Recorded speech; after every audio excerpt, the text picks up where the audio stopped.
అదేవిధంగా దళిత సంఘాల వారికి కూడా మా కితంకాలి తరపున ధన్యవాదాలు.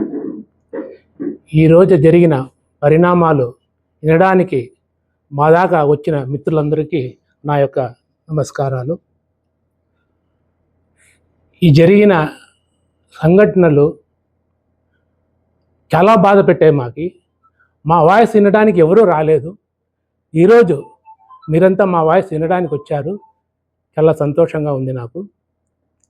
ఒక ఆడపిల్ల తండ్రిగా ఈరోజు మీ ముందు ఏడుస్తున్నా. నేను ఒక ఆడపిల్లగా పుట్టడం నేరమా? ఒక ఆడపిల్లగా పుట్టడం నేరమా? ఆడపిల్ల తండ్రిగా పుట్టడం కూడా నేరమా అని అడుగుతున్నా. ఏం రాశారు సార్ మీరు? అంటే మీకు పేపరు పెన్ను ఉందని మీ చేతిలో ఏం పెడతారు? మీరు రాస్తారా సార్? మీరు చెప్పండి సార్, చెప్పండి. ఒక ఆడపిల్లని కూడా లేకుండా పెళ్లి కావాల్సిన పిల్ల, తల్లి లేని పిల్ల, ఇటువంటి రాతలు రాస్తారా మీరు? మీ దగ్గర ఏం ఆధారాలు ఉన్నాయి చెప్పడానికి? మీరు ఆధారాలు ఉంటే చూపించండి. మీరు ఏం తెచ్చేశారు సార్? రంగమ్మ తరాలో నా బిడ్డ ఉంది అని చెప్పి రాశారు సార్. మీరు రాశారా? అలా ఎట్లా రాస్తారు సార్ మీరు? అలా ఎట్లా రాస్తారు మీరు? మీకు అక్క చెల్లెలు లేరా? మీకు అమ్మ నాయన లేరా? నీకు బిడ్డలు లేరా? నాలాంటి బిడ్డలు లేరా మీకు? ఒక బిడ్డ మీద మీరు ఎట్లా రాస్తారు ఈ విధంగా? చెప్పండి, ఎలా రాస్తారు నాకు చెప్పండి. ఒక ఆడపిల్ల తల్లిగా నా బాధ నుంచి చెప్పుకుంటున్నా ఈరోజు. ఇదే విధంగా మీ అక్కకో, నీ బిడ్డకో, నీ పెళ్ళానికో రాస్తే ఈ విధంగా వదులుతారా మమ్మల్ని మీరు? ఓ తండ్రిగా నా ఆవేశంతో చెప్తున్నా. మీరైతే ఏం చేస్తారు? అదే నేను కూడా చేస్తున్నా, చేస్తాను కూడా.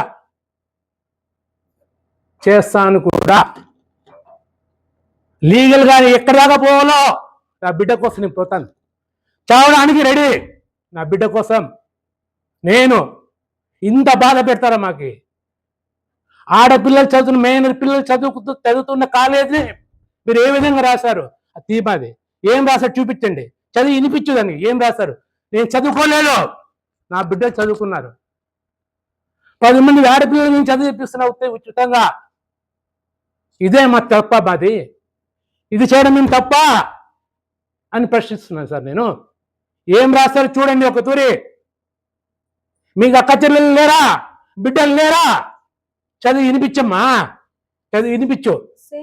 సేమ్ రంగమ్మ తరహాలోనే రహస్యంగా వీడియోలు రికార్డ్ చేసి బ్లాక్ మెయిలింగ్ గీతం కరెస్పాండెంట్ మనీషా నాయర్. ఎలా సార్? ఎలా అవుతుంది తండ్రిగా నేను? ఈ ఫోటో ఇక్కడ ఉన్న ఒక ఫోటో దొరికి దాన్ని పెట్టి మీరు ఈ విధంగా రాస్తారా? ఈ విధంగా మమ్మల్ని బదనాం చేస్తారా? మైనర్ పిల్లలు చదువున్న కాలేజ్ ఇది. చదువుమా, చదువు, పూర్తి చదువు ఇప్పించు వాళ్ళకి. ఒక ఫోటో దొరికితే ఇంత మార్చి ఇట్లా చేస్తారా మీరు? మాకి ఈ ఫోటోకి సంబంధించిన విషయం నేను చెప్తానండి. ఈవిడెవరో నాకు తెలియదు. ఈవిడతో పాటు ఉన్నటువంటి ఆ కేసులో సంబంధించిన 5 మంది ఆడవాళ్ళు మా కాలేజీకి రావడం జరిగింది. ఒక రోజు women's international girl child programme కోసమని నన్ను కలవడం జరిగింది.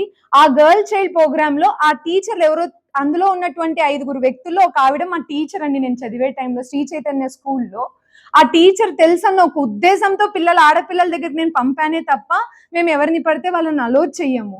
ఆ పంపిన క్రమంలో ఆవిడ మాకు బొకే ఇచ్చి మాతో ఫోటో తీసుకోవడం జరిగింది. ఆ ఫోటోని ఏం చేసేది ఆవిడ ఫేస్బుక్ లో పెట్టుకోవడం జరిగింది.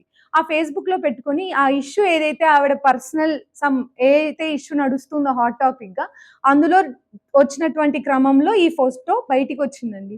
దాన్ని తీసుకొని కేవలం అమ్మాయిలకి ఉచిత విద్య అని అనౌన్స్ చేసిన వెంటనే లాస్ట్ ఇయర్ కూడా మేము ఫ్రీ ఎడ్యుకేషన్ అబ్బాయిలకి అమ్మాయిలకి అని ఇచ్చాం. ఈ సంవత్సరం కేవలం అమ్మాయిలకి ఫ్రీ ఎడ్యుకేషన్ అని చెప్పిన వెంటనే ఆ నెక్స్ట్ మూమెంట్ 2 days గ్యాప్ లోనే రంగమ్మతో చేతులు కలిపిన మనీషా నాయర్, రంగమ్మ లాంటి తీరుతోనే అమ్మాయిల వీడియోలు రికార్డ్ చేసుకొని అమ్మాయిల్ని ట్రాప్ చేసి తల్లిదండ్రులని బెదిరిస్తున్న మనీషా నాయర్. ఎలా రాస్తారు సార్ ఈ విధంగా? కేవలం అది రాసి దాని వెనక ఉన్నటువంటి కొన్ని కాలేజ్ యాజమాన్యాలు అయితే ఏముంది, దాని వెనకలు ఉన్న లాయర్లు అయితే ఏముంది, దాని వెనకలు ఉన్న కొన్ని యూనియన్ ఒక్క యూనియన్ లీడర్ ఎస్సీ ఎస్టీ వాళ్ళైతే ఏముంది, వీళ్ళు ముగ్గురు కలిసి చేస్తున్నటువంటి దాడికి సంబంధించిన ప్రతి ఒక్క ఎవిడెన్స్ కావాలంటే నేను ఇస్తానండి మీకు. అవన్నీ విని మీరు దానికి ఒక నిర్ణయం తీసుకోండి. లాయర్ ఎవరైతే ఈ కేసు వెనకలు ఉన్నారో ఆయన ఒక ఎస్సీ ఎస్టీనే, ఒక యూనియన్ లీడర్ ఒక వ్యక్తి ఎవరైతే ఉన్నారో అతను ఎస్సీ ఎస్టీనే, ఇప్పుడు ఎవరైతే లక్ష్మీనారాయణ గారిని నేను ఇది చేశానని అన్నారో ఆయన ఒక ఎస్సీ ఎస్టీనే.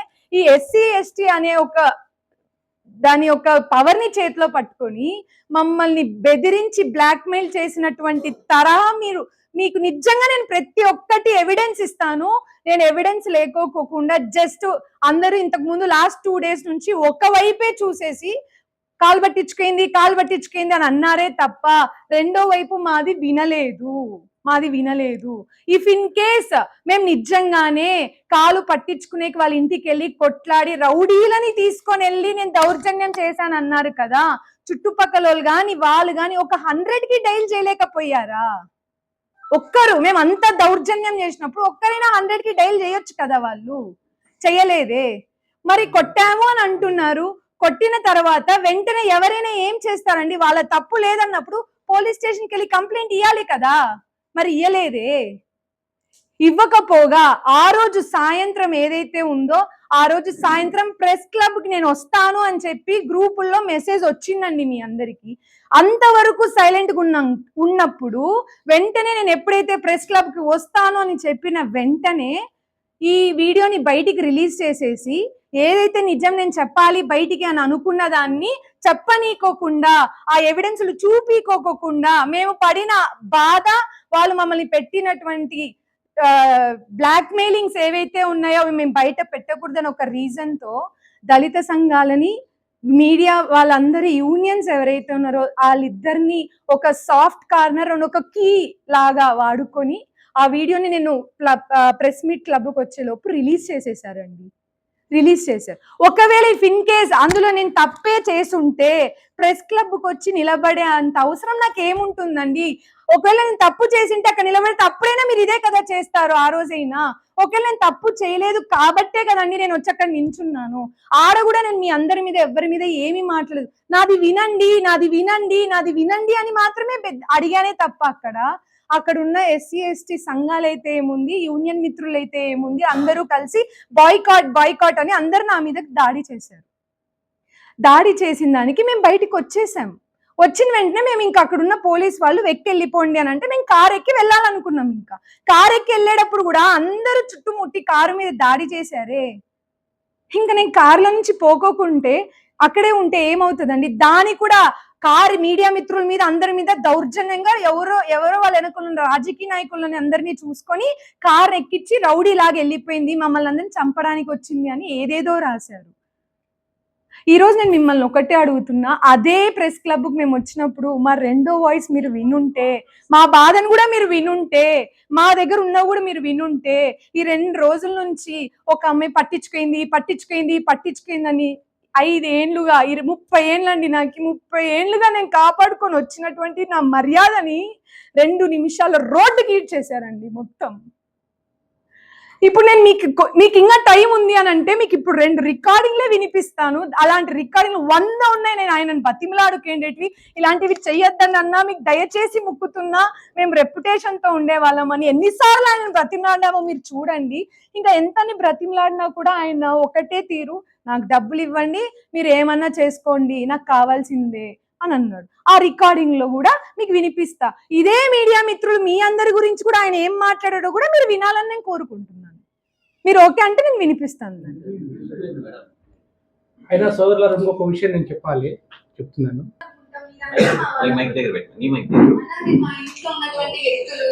మేము ఈ ఊరిని ఇల్లు అనుకుంటాం, మీరంతా మా వాళ్ళు అనుకుంటాం, ఈ కాలేజీని మేము అట్లనే అనుకుంటాం.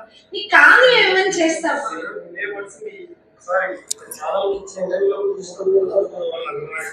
అంత చేసిన ఏం మళ్ళా చెప్పండి, ఏం చేద్దాం.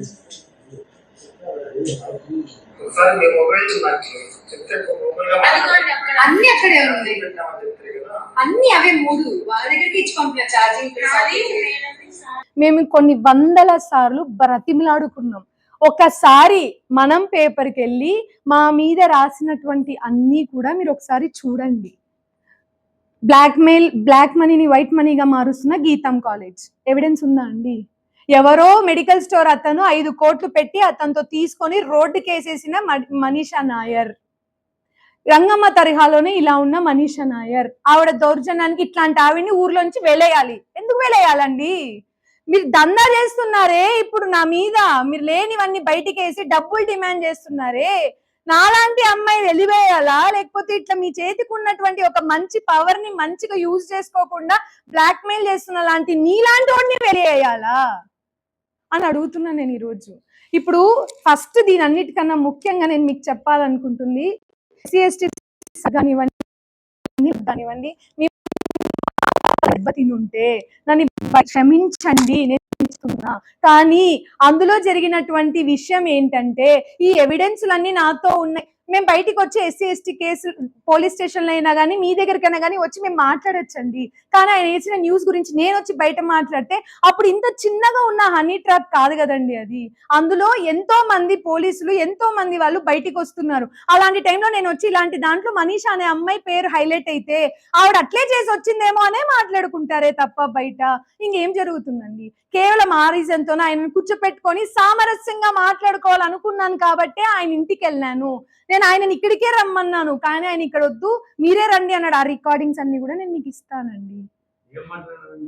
ఆయన ఇంటికి వచ్చి వెళ్ళిన తర్వాత అన్న ఇది కరెక్ట్ కాదు, దయచేసి మా బాధను అర్థం చేసుకోండి, ఇది ఎందుకు మా మీద చేస్తున్నారు అని అంటే ఆయన మాకు యాడ్ ఇచ్చేయండి అన్నాడు.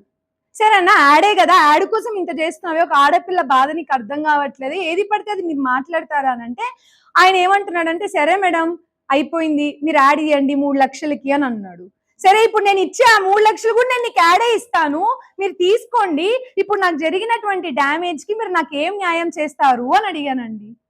మేడం నా రెప్యుటేషన్ పోతుంది, ఇప్పుడు నేను ఇచ్చానంటే నాకు ఇప్పుడైతే నేను ఏం చేయలేను, అవన్నీ మీరు మేనేజ్ చేసుకోండి, నాకు చేసేది మీరు చేయండి, లేకపోతే నేను ఈ దండయాత్ర ఆపను. Evidented voice from the Lakshminarayana, I'm telling to you అండి. ఆ మాట చెప్పిన తరువాత ఆయన నేను అడిగి కాదన్నా ఇన్ని చెప్పావు, ఈ రోజు నా దగ్గర నువ్వు చేసినవి ఇన్నేళ్ల నుంచి ఉన్న ఎవిడెన్స్లన్నీ ఆయన ఇంట్లో ఆయనకే వినిపించడం జరిగింది. మేము ఎప్పుడైతే అది వినిపించామో వెంటనే ఆయన కాలు పట్టుకొని నన్ను క్షమించండి నేను చెయ్యలేదు, రవి గారు చెప్పింటేనే నేను చేశానని అన్నాడే తప్ప కాలు పట్టుకొని నన్ను కొట్టకండి నా తప్పు అయిపోయింది నేను చెయ్యనని అనలేదండి. అక్కడ కాలు పట్టుకున్నాడు అనే దగ్గరే మీరు ఆలోచిస్తున్నారు.